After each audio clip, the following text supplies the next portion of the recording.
Minha gente, estamos na Semana Mundial de Conscientização sobre os cuidados com os rins. Tem cuidado bem dos seus rins?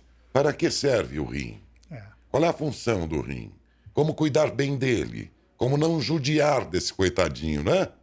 É o que a gente vai aprender, porque cada data dessa a gente marca bem aqui no programa, trazendo médicos, que é a nossa parte, a nossa contribuição dentro de datas mundiais como esta aqui de conscientização. E quanto mais a gente aprende, mais saúde a gente pode ganhar. Conhecimento é sempre bom, né? Ninguém vai roubar de você aquilo que você aprende. E o que você aprende tem utilidade para a vida inteira. E a gente faz a nossa parte. Nesta aqui é uma Semana Mundial, trazendo o conhecimento médico até vocês. E desta vez pelo Dr. Henrique Carrascossi. Ele é nefrologista e vai falar exatamente sobre isso, os cuidados com o rim. Ou com os rins. Doutor Henrique, muito bom dia. Muito bom dia, é um prazer estar aqui falando com vocês. O prazer é nosso, doutor. Nós temos 2 rins. É possível viver com apenas um deles? É sim, algumas pessoas nascem com um rim só e isso, na maioria das vezes, não leva a nenhum problema mais grave, dá para se viver normalmente. Por exemplo, as pessoas também transplantadas, né, que já tiveram problemas mais graves, também elas vivem com um rim funcionante só, que é o rim transplantado. Então, isso é possível sim, tranquilo. Aí a gente que é leigo, doutor, fica pensando aqui, muita gente que, como eu inclusive, já não tem a vesícula, e aí fica pensando, mas eu estou vivendo normal, para que eu precisava então dela, né? E aí eu pergunto, por que 2 então, se há quem viva com apenas um? Os pacientes às vezes me perguntam isso, mas a natureza fez 2, né? O que eu explico é que, na verdade, na formação dos nossos rins, eles são um só, né? Lá vamos dizer assim, lá no ventre da nossa mãe, eles são um só. E aí eles se separam, e aí formam 2, né? E trabalham em conjunto para fazer todo o trabalho aí de importância de equilíbrio do nosso corpo. E isso, algumas pessoas não há essa separação lá no ventre, né? Olha mas que assim, interessante. dá para se ver normal, né? Mas eu prefiro que sejam 2, Melhor né? que sejam 2. Se a natureza fez assim, é porque alguma razão deve ter, né? Com certeza. Qual é a função exatamente dos rins, hein, doutor? As principais funções dos nossos rins é manter o equilíbrio do nosso corpo. É um órgão de equilíbrio. Então, ele mantém o equilíbrio das toxinas que nosso organismo produz. Então, ele limpa, ele é o filtro do nosso corpo, jogando as toxinas que nosso metabolismo forma. Ele é o órgão que equilibra a quantidade de líquido do nosso corpo. Então, ele tira o excesso de líquido, segura o que precisa. Então, nesse sentido também. E ele também é o órgão que ele produz alguns hormônios e está relacionado a algumas outras funções. Por exemplo, um hormônio que produz sangue, então ele estimula a produção de sangue. Então as pessoas com problemas renais acabam tendo anemia. Ele ajuda na formação, né, na ativação da vitamina D, que está relacionado aí ao metabolismo ósseo, à imunidade, né? Muito na moda aí a vitamina D também. O rim está relacionado a isso, né? E ele está relacionado também a um hormônio que controla a nossa pressão arterial. Então, também tem essa função. Então, o rim, além dessas funções, né, de filtragem, de líquidos, né? Ele também tem essa função hormonal. Por isso que as pessoas com problemas renais, elas acabam tendo problemas em outros órgãos que acabam diminuindo muitas vezes a qualidade de vida e dando outras complicações. O mais comum é a gente ouvir as pessoas dizerem assim, eu tenho pedras nos rins, ou estou com pedras nos rins. Essas pedras são formadas a partir da filtragem de quais elementos, doutor? Então, realmente as pessoas ligam muito as doenças renais com a famosa cólica renal, né? Porque vamos dizer assim que é a mais comum. Mas não é a doença mais grave dos rins. A doença mais grave dos rins é a doença renal crônica, né? Que, por isso essa semana aí de conscientização está focando mais nisso. Mas a formação das pedras nos rins, elas precisam ser investigadas. Então, se as pessoas têm muitos casos, assim, muitas vezes cólica renal, tem que fazer procedimento, tirar pedra, cirurgia, quebrar pedra, tudo. Essas pessoas a gente orienta que elas busquem orientações, um médico nefrologista, para poder fazer uma investigação por que forma pedra.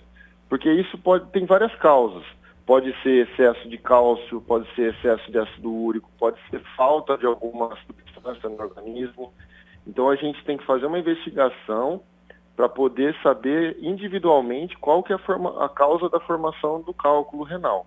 Porque cada pessoa pode ter uma causa. E aí a gente atua especificamente na causa. No caso, hoje em dia, a medicina, do que ela dispõe para quebrar essas pedras e eliminá-las? Então, aí depende do caso, né? Os procedimentos cirúrgicos, né, acabam sendo a maioria das vezes, porque o cálculo, a pedra, ela acaba, às vezes, vamos dizer assim, enroscando ali em alguma região do rim, ou do canal que liga o rim até a bexiga, que é o ureter, que ele é fininho, vamos dizer assim, e a pedra às vezes enrosca ali e dá a famosa cólica forte, né, cólica renal. Então aí não tem jeito, a maioria das vezes acaba sendo um procedimento cirúrgico para retirar a pedra.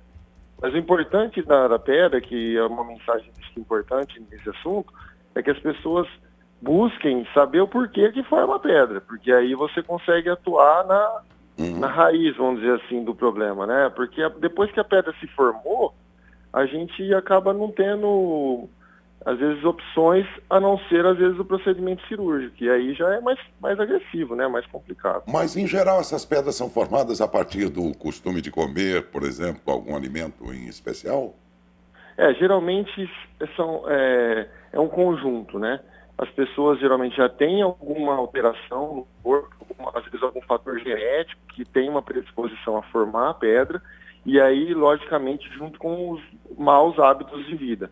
Então, por exemplo, tomar pouca água, né? Então, as pessoas não ingerem uma quantidade boa de líquidos, ingestão de excesso de sal, de sódio, então também acaba formando mais pedra, e também excesso de proteína, principalmente da carne vermelha, ela acaba formando mais pedra também. Então, esses cuidados com a alimentação, com certeza quem tem histórico de pedra vai ter que fazer. Mas às vezes tem algo mais, e aí esse algo mais só mesmo avaliando individualmente. Os mais antigos dizem assim, não, fia, aquelas senhoras, né? Não, fia, toma um chá quebra-pedra e tal. Essas receitas funcionam mesmo?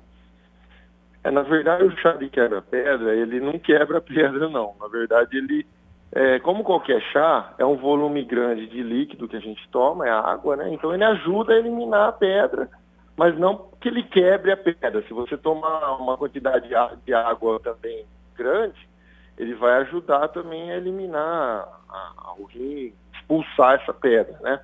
O que o chá de pedra ele faz, ele ajuda, em alguns casos, a evitar a formação de pedras. Nesse caso tem efeito sim, mas não de quebrar mesmo. Estou com cólica, vou tomar o chá de quebra-pedra para quebrar a pedra. Não, isso não tem comprovação científica. Ok, minha gente, estamos conversando aqui sobre essa Semana Mundial de Conscientização sobre os cuidados com os rins. Doutor, eu numa visita que fiz para conhecer todas as dependências aqui do hospital há algum tempo, eu vi lá que hoje nós temos a hemodiálise e mais do que tê-la, já existem 2 setores lá dentro, de tanto que aumentou a demanda, 2 setores atendendo esse setor, essa parte aí exatamente. E aí eu fiquei pensando, meu Deus do céu, será que sempre tivemos assim essa quantidade de doentes e não percebíamos porque antigamente não tínhamos aqui hemodiálise e os doentes aqui eram levados para outras cidades? Ou porque de algum tempo para cá esse número deve ter aumentado? Qual é a impressão do senhor a respeito, hein, doutor? Realmente o que a gente observa nos números nacionais e mundiais é que o número de pacientes que estão precisando de diálise, hemodiálise, né, eles estão aumentando sim.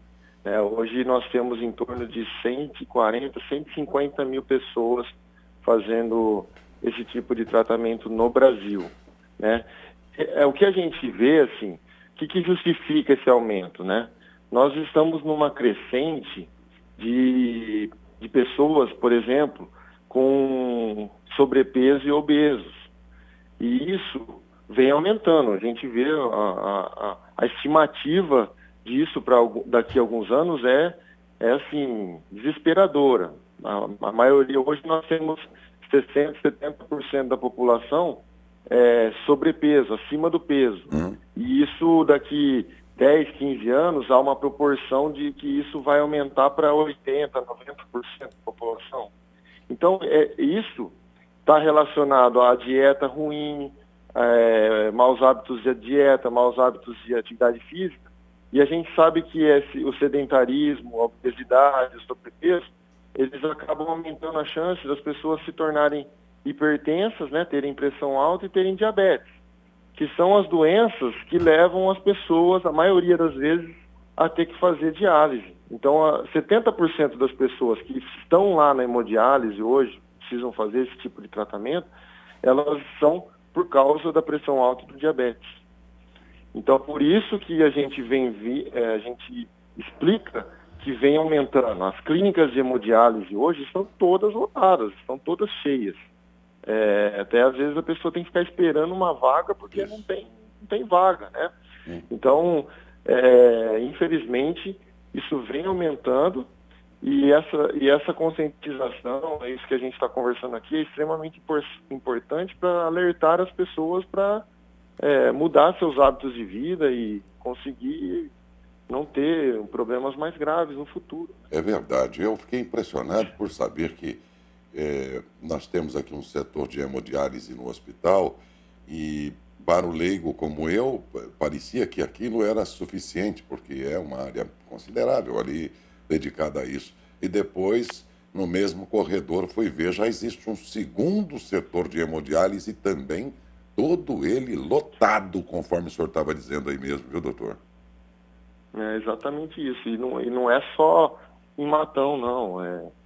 Em todas as clínicas, todas as cidades, né, a gente vê que as clínicas estão muito cheias de pacientes. Logicamente que nós temos hoje menos de 5% dos municípios no Brasil que têm clínica de hemodiálise.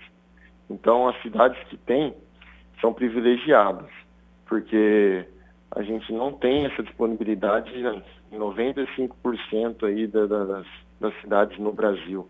E aí essas pessoas têm que viajar muito tempo, né, para fazer a sessão, principalmente nas regiões mais norte, nordeste, as pessoas às vezes têm que viajar 4, 5, 6 horas para chegar numa clínica de hemodiálise. E a gente sabe que a hemodiálise é feita 3 vezes por semana. Então, isso torna a qualidade de vida dessas pessoas muito difícil, né? Doutor, para todos ou boa parte dos males, os seus colegas, os médicos, enfim, eles indicam como um bom preventivo a atividade física, não é? Para os males dos rins também? Também, com certeza. Entram sim a atividade física, o que a gente orienta é pelo menos 150 minutos por semana, que seriam 2 horas e meia aí de atividade física, né? O que as sociedades médicas orientam, né? Isso vai aumentar a saúde cardíaca, isso vai aumentar a saúde cerebral, pulmonar e renal também. Então, é um conjunto aí, com certeza. É interessante a gente observar, né, meus amigos, que nós estamos num tempo moderno em que a vida está tão cheia de facilitadores e tudo. Eu falo sempre aqui que vendo algumas fotos dos anos 20, do século passado, fotos de São Paulo, por exemplo, capital, né, mostrando ruas e tal, você vê as pessoas todas magrinhas daquela época, né? Só 100 anos atrás, elas eram magrinhas, tal. Se você contrapor uma foto atual daquelas mesmas ruas, você vai ver que nós temos um brasileiro bem obeso ou a caminho disso, enfim, né? E aí vamos vendo que esta vida moderna, que traz, sim, muitos confortos, também tem sido, pelo sedentarismo, a grande razão de muitos dos males modernos, né, doutor? Exatamente, né?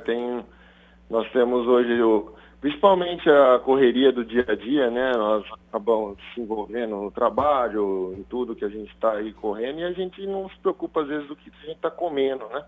Então acaba comendo na correria, comendo qualquer coisa, o que está mais disponível, e isso geralmente não é o mais saudável, né? A gente acaba trazendo outros problemas aí para a nossa saúde. E a gente vai tentando entender como leigo também alguns aspectos interessantes. Por exemplo, hoje sabemos, né, doutor, que a longevidade aumentou no mundo inteiro, no Brasil não é diferente, quer dizer, as pessoas estão vivendo mais, isso anima as novas gerações e tudo, mas eu fico aqui pensando, tudo bem, esta geração que está vivendo mais agora, graças à medicina, novos remédios, medicamentos, descobertas da medicina e tudo mais, mas também graças aos costumes deles, que não eram tão sedentários assim. Estes que hoje estão experimentando a longevidade vêm de um tempo que a alimentação era muito mais saudável, menos produtos industrializados. E aí muita gente aposta que essa longevidade vai aumentar ainda mais no futuro.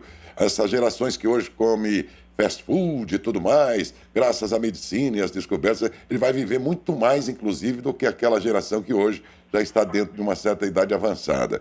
Eu fico aqui pensando, tudo bem que a medicina evoluiu muito e tende a evoluir ainda mais, mas em contrapartida, os costumes da moçada, o fast food, produtos alimentícios industrializados e tudo, nunca foram tão comidos como agora. E aí eu fico pensando, o que vai compensar? A medicina e todo o conhecimento e medicação que existe vai continuar contribuindo para aumentar a longevidade, mas, de outro lado, os costumes não recomendam muito isso, né, doutor? O que vai acontecer com a longevidade desta geração que agora ainda é jovem, hein?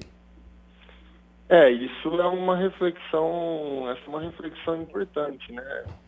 Nós temos, lógico, hoje o avanço da medicina, mas aí é um questionamento também que a gente tem que fazer. Tudo bem, as pessoas podem ter uma longevidade maior, mas qual é a qualidade dessa longevidade? Porque também você tem uma longevidade e você está com uma doença grave, você está acamado porque teve um AVC, por exemplo, derrame cerebral, e aí você vive anos ali, às vezes, numa situação mais complicada. Será que é essa longevidade que nós vamos ter? Entendeu? Então, assim, realmente é um questionamento para a população, né? Qual que é o futuro aí das pessoas? Nós vamos depender totalmente da medicina, né? Porque aí, o que acontece? As pessoas acabam chegando numa certa idade e aí precisam tomar quantos comprimidos de medicações por dia, né? Tomam às vezes 10, 15 comprimidos para poder, um é para o diabetes, outro é para pressão, outro é para colesterol, outro é para dormir, outro é para acordar, outro é para comer, para dieta, etc, né? Então, assim, pessoas também não podem se esquecer que também a qualidade de vida é importante. Então, isso vai estar diretamente relacionado, com certeza, à dieta, à alimentação, à nossa alimentação, né? Que é o nosso combustível, né? Se você tem um carro e você põe um combustível de qualidade ruim, ele vai dar um problema uma hora e aí você vai ter que fazer uma manutenção. O nosso corpo é a mesma coisa, né? Nós precisamos de um combustível, uma alimentação balanceada para não trazer outros problemas, né? E a gente precisa ficar tomando um monte de medicação por dia, né? Eu acho que esse é o caminho. Vamos falar agora do exame preventivo que boa parte das pessoas fazem todos os anos, né? Então ele vai lá, faz aquele hemograma completo, porque ali vem informação bem detalhada do estado de saúde dele, ele não está sentindo nada, mas faz todo ano preventivamente. No particular aqui do rim, estes mesmos exames podem servir de detector aí do estado geral do rim da pessoa? Ou no caso dos rins são necessários exames mais específicos, hein, doutor? Então, o que nós orientamos é que sejam feitos 2 exames para detectar as doenças renais nos seus estágios mais iniciais. O exame de sangue, a creatinina, ela pode ser incluída aí nesse check-up, né? O médico pode incluir. É um exame simples e barato.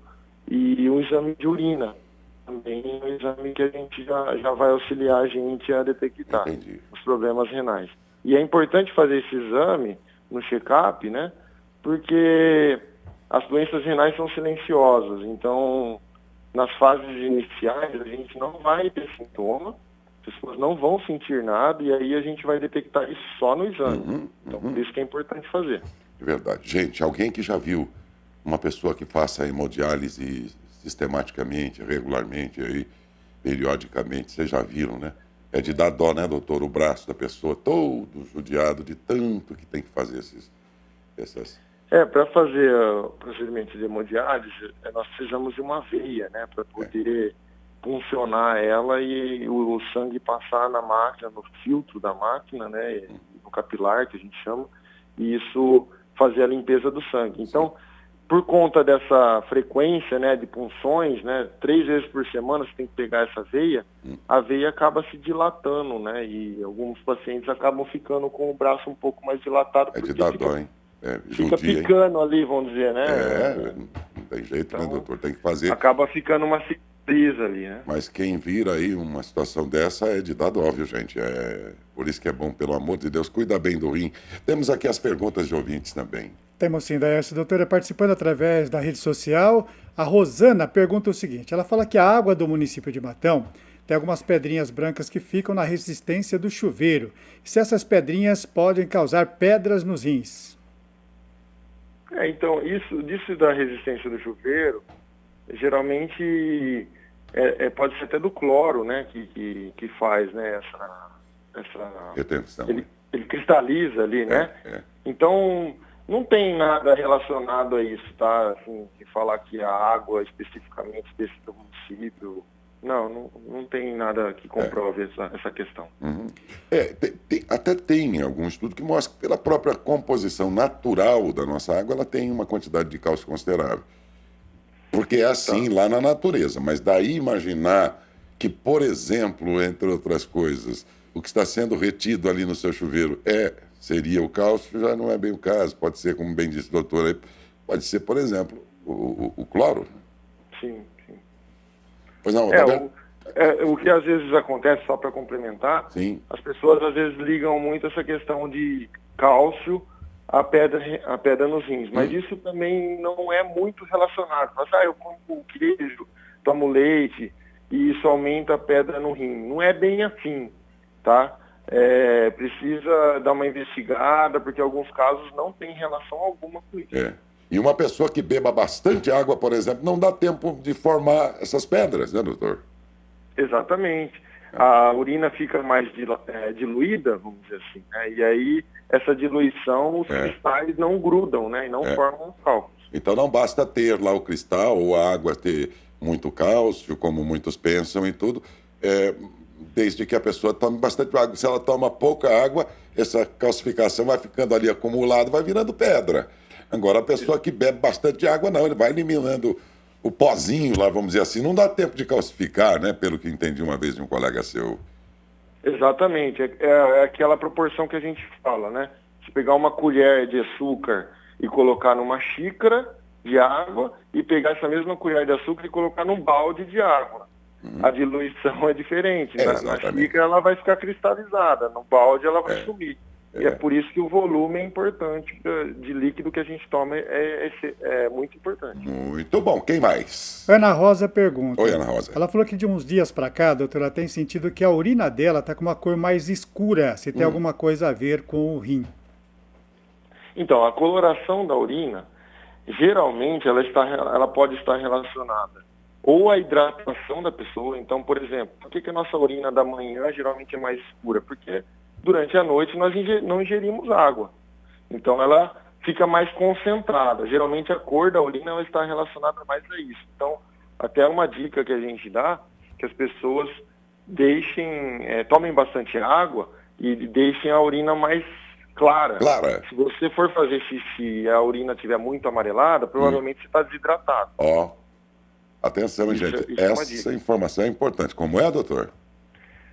É isso aí. Se a urina estiver mais escura, provavelmente você pode estar desidratado, porque o rim está se concentrando mais a urina. Então, é importante você tomar mais água para clarear a sua urina. Lógico que algumas medicações, se a pessoa faz uso de alguma medicação, alguma coisa, pode mudar essa coloração da urina.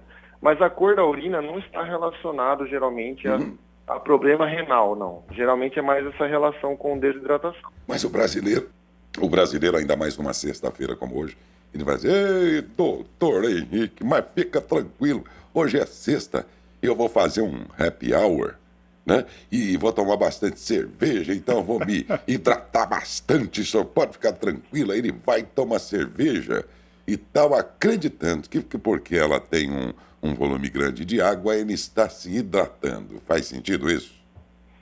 Então, no caso da bebida alcoólica, não faz sentido. O que acontece? A bebida alcoólica, ela desidrata nosso corpo.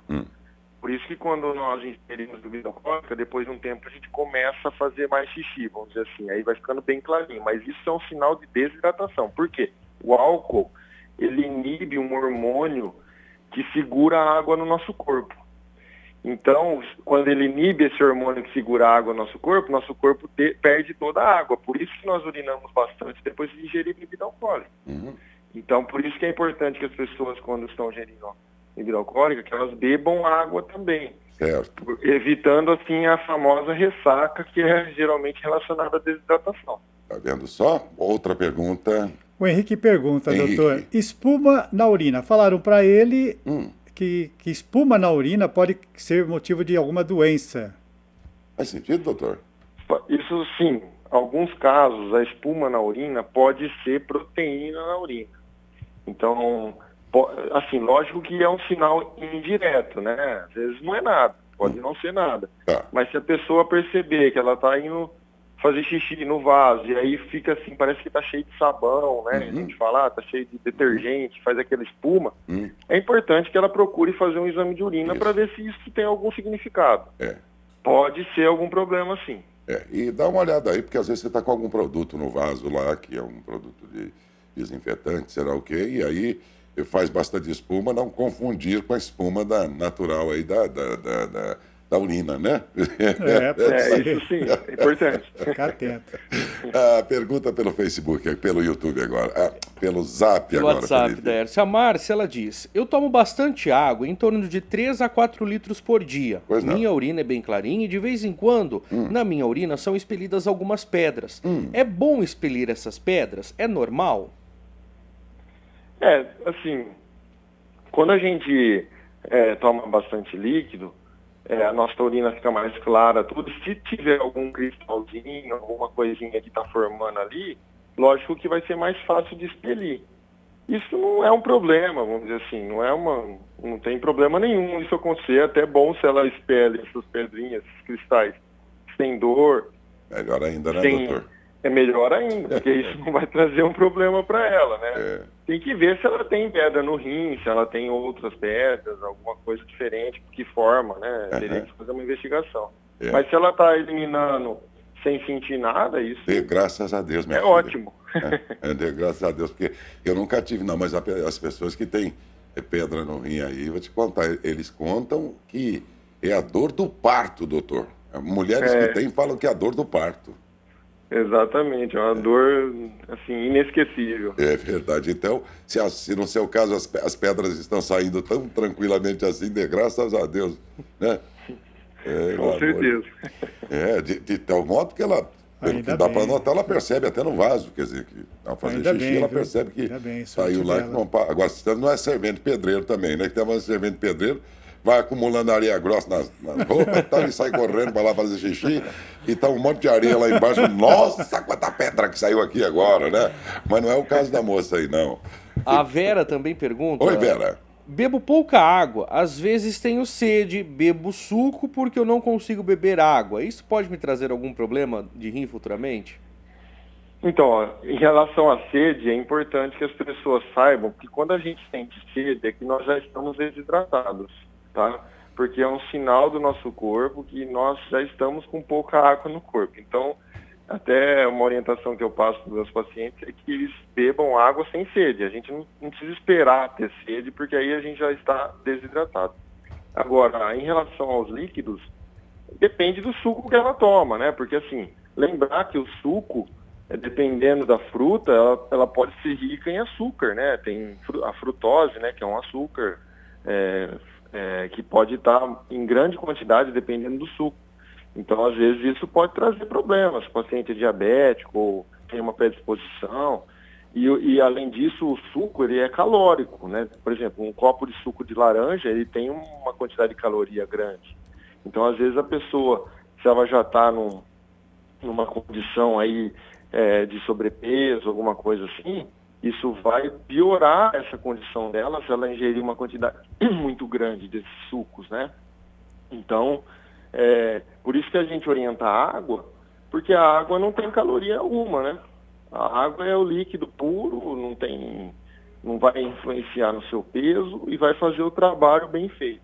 Às vezes a gente orienta, coloca um limãozinho na água para dar um gostinho, né? Às vezes a pessoa não gosta da água pura, então coloca alguma coisa ali na água para dar um gostinho para ingerir ela mais tranquilo. Nós estamos na Semana Mundial de Conscientização sobre os Cuidados com os Rins. É uma campanha deste ano todo, mas especial desta semana, aqui no Brasil, coordenada pela Sociedade Brasileira de Nefrologia, no restante do mundo por outras instituições do setor, e por estarmos, portanto, numa semana de conscientização sobre isso, é que nós trouxemos ao programa o Dr. Henrique Carrascosi.